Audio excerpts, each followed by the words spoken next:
Hi guys, it's Jolene.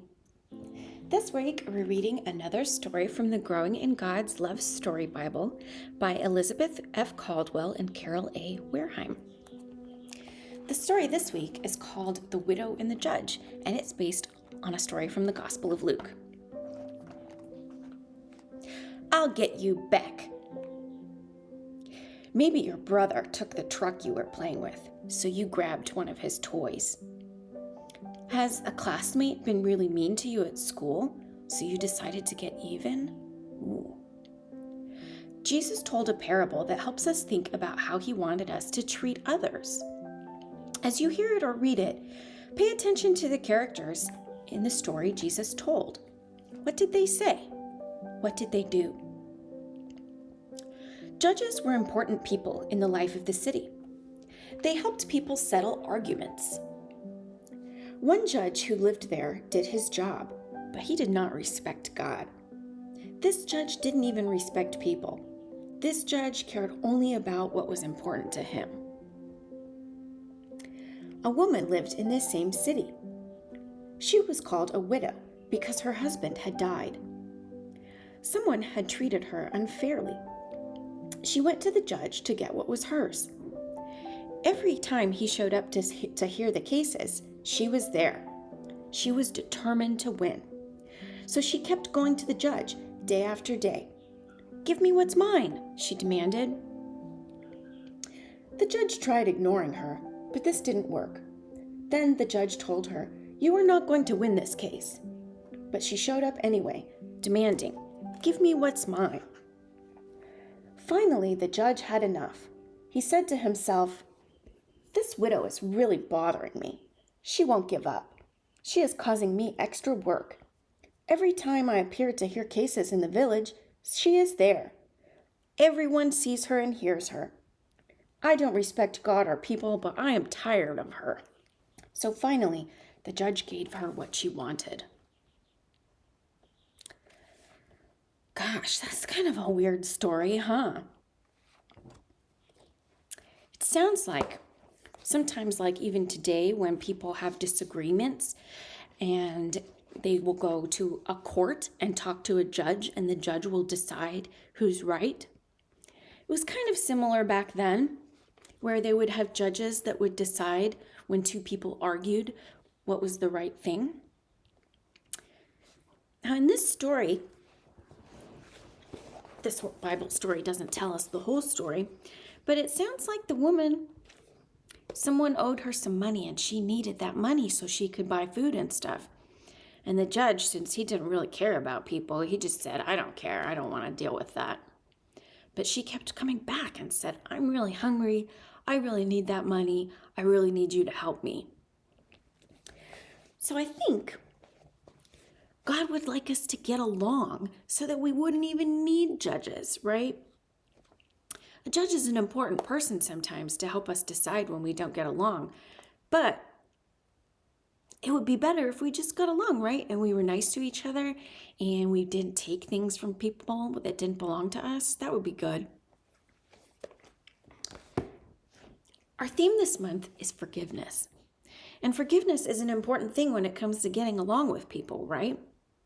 Sometimes maybe someone borrowed money and they didn't pay it back, and we can forgive that and we can say, "You know what, it's okay. You don't need to pay us back." But the woman really needed her money, right? Today we're going to read another book that's going to help us think about forgiveness. This is called Each Kindness. It's by Jaqueline Woodson and illustrated by E.B. Lewis.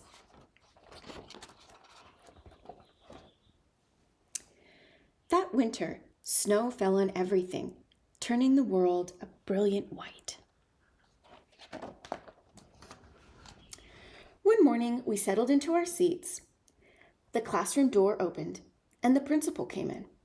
She had a girl with her, and she said to us, "This is Maya." Maya looked down at the floor. I think I heard her whisper, "Hello." We all stared at her. Her coat was open, and the clothes beneath it looked old and ragged. Her shoes were spring shoes, not meant for the snow. A strap on one of them had broken. Do you have some clothes that are kind of worn out? I do. Our teacher, Mrs. Albert, said, "Good morning to our new student. Say good morning, class." But most of us were silent. The only empty seat was next to me. That's where our teacher put Maya. And on that first day, Maya turned to me and smiled. But I didn't smile back. I moved my chair, myself, and my book a little farther away from her. When she looked my way, I turned to the window and stared out the window. And every day after that, when Maya came into the classroom, I looked away and didn't smile back. That's not very nice, is it? My best friends that year were Kendra and Sophie. At lunchtime, we walked around the schoolyard, our fingers laced together, whispering secrets into each other's ears. One day, while we were near the slide, Maya came over to us.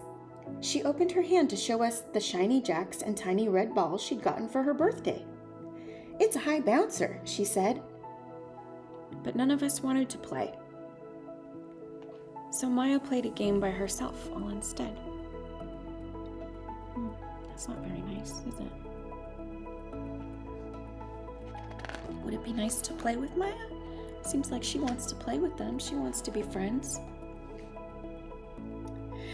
That afternoon, when we got back into the classroom, Maya whispered to me, "Bet you can't guess who the new Jack's champion of the world is." Behind me, Andrew whispered, "Chloe's got a new friend. Chloe's got a new friend." "She's not my friend," I whispered back.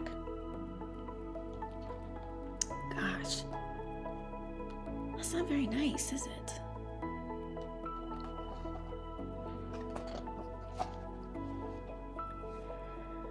The weeks passed. Every day we whispered about Maya, laughing at her clothes, her shoes, the strange food she brought for lunch. Some days, Maya held out her hand to show us what she had brought to school. A deck of cards, pickup sticks, a small tattered doll. Whenever she asked us to play, we said no. How would that make you feel if no one wanted to play with you? Would that make you feel sad? The days grew warmer and warmer. The pond thawed. Grass began growing where snow had once been. One day, Maya came to school wearing a pretty dress and fancy shoes. But the shoes and dress looked like they'd belonged to another girl before Maya. Those are sometimes called hand-me-downs. I used to get hand-me-downs from my cousin Jenny, and I thought they were really nice. "I have a new name for her," Kendra whispered. "Never knew. Everything she has comes from a secondhand store." That's okay. That's good for the environment. We all laughed. Maya stood by the fence. She was holding a jump rope, but did not come over to ask if we wanted to play. After a while, she folded it double, rolled the ends around each hand, and started jumping. She jumped around the whole schoolyard without stopping. She didn't look up once. Just jumped, jumped, jumped.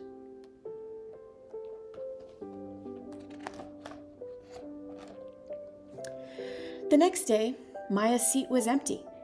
In class that morning, we were talking about kindness. Ms. Albert had brought a big bowl into class and filled it with water. We all gathered around her desk and watched her drop a small stone into it. Tiny waves rippled out away from the stone. "This is what kindness does," Ms. Albert said. "Each little thing we do goes out, like a ripple, into the world." We've kind of talked about that in some of our other stories, huh?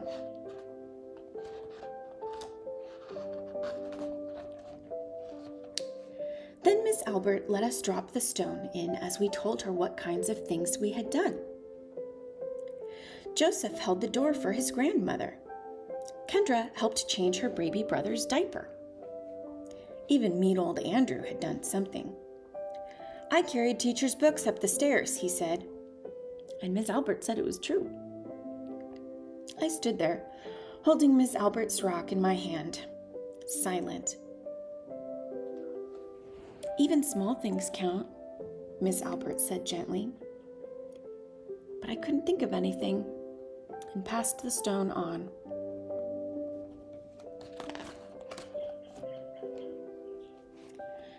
Maya didn't come to school the next day, or the day after that. Each morning, I walked to school slowly, hoping this would be the day Maya returned, and she'd look at me and smile. I promised myself this would be the day I smiled back. "Each kindness," Miss Albert had said, "makes the whole world a little bit better."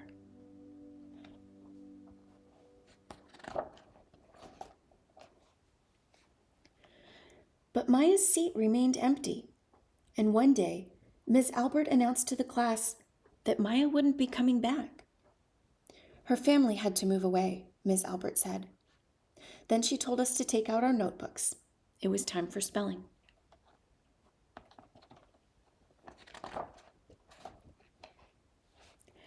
That afternoon, I walked home alone. When I reached the pond, my throat filled with all the things I wish I would have said to Maya. Each kindness I had never shown. Sometimes when you feel sad, do you feel something in your throat? Maybe you feel like crying. I threw small stones into it, over and over, watching the way the water rippled out and away. Out and away. Each kindness, done and not done. Like every girl somewhere, holding a small gift out to someone, and that someone turning away from it.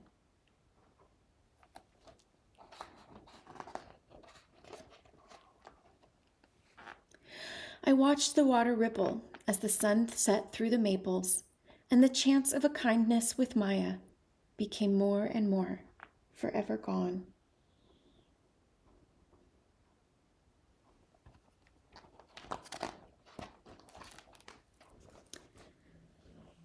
That's the end of the story. Now, it sounds like the girl in the story wishes that she had been nicer to Maya, right? Because kindness is a good thing. It feels good to be kind, both to us and to other people. And like the teacher said, it ripples out and it grows. And when we're kind, then it makes other people happy and kind. It teaches people how to be kind, right? But in this story, she kind of made a mistake, right? She made a mistake by being kind of mean to Maya, right? She didn't want to play with her or smile back at her. She tried to ignore her. And then she felt sad because she knew that wasn't the right thing to do. Do you think Maya would have forgiven her if she came back to class? If she had come back the next day and Maya and the girl smiled at her and maybe played jacks with her or jump rope? That would have been a nice thing to do, right? Could be a way to forgive someone and make friends. But one of the things that this story teaches us is that sometimes we have to forgive ourselves, right? Because Maya didn't come back. And she couldn't say sorry to Maya. So what she had to do is think about how she would do better in the future. And when she threw stones into the river, maybe she was thinking about the ways she could be kind to other people in the future so that she wouldn't make mistakes like she did with Maya, right? And that's part of how we forgive ourselves. Sometimes when we make mistakes, we have to learn to feel better about it. We feel bad, but we have to forgive ourselves and do better next time. And I think that's what this girl would do, right? Is the next time there's a new student and maybe they don't have nice clothes. That's okay. We can still be friends, right? So think about the ways that you can forgive people in your life and the ways that you can forgive yourself and do better, okay? Everyone, everywhere in the world, and all throughout time, in the ancient past and in the faraway future, has a heartbeat, just like you. All people love and live and feel. All people tell stories to make sense of it all. Let's keep telling stories to honor the past and help create the future. I'll see you next time.